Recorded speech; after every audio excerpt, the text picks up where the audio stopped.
Hey guys, first of several videos here kind of going over the cause and effect essay. This one we're going to just focus on the very beginning, okay? How to basically get yourself started. You want to do Times New Roman. Done this before. Do 12-point font. And you will double space it. Once you're there, you've pretty well got everything you need for MLA style. Now, here, you do your MLA heading. Should have done this before as well, but just review. Put your first name and last name, your teacher's name, your class name, and then the date in this order. You don't have to have this figured out yet, but I mean, you've already chosen your topic. So, I mean, you've done your research, you've done the annotated bibliography, so you should kind of know what you're going to say. It's just a matter of saying it now.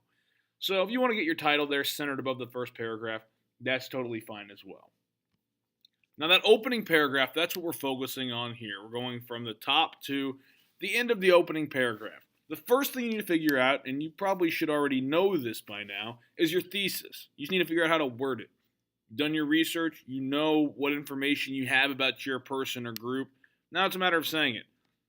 Best way to structure this thesis is think about how you're going to structure your essay. And how I'm going to recommend you do it is that you focus on the causes, actions, and effects of your person or group.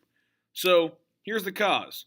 Racial injustice in the Jim Crow South was what caused my person, Dr. Martin Luther King, and his action was to engage in nonviolent resistance. So right there, I have said what caused Dr. Martin Luther King to do it, and what did he do?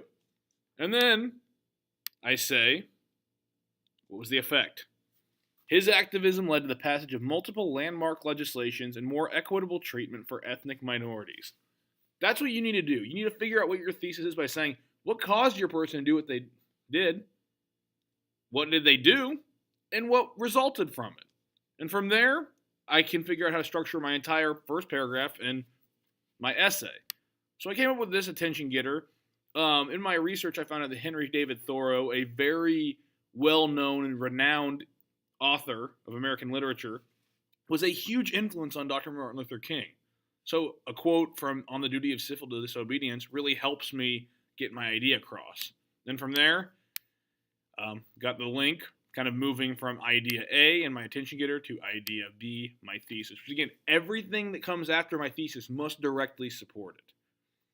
So that's something just to think about as you structure the beginning of this essay. And I know you've gone over essay structure in English 9 and things like that, but we're thinking a little bit bigger here. You know, this is not going to be a 5-paragraph essay. It's going to be longer. So when you think about that thesis, you got to think about how will that one sentence set the framework for everything I'm going to say afterward. And for this assignment, thinking in terms of causes, actions, effects, that will really help this. And as you watch the next videos, you'll see it'll help in terms of big time essay structure as well. Thanks, guys.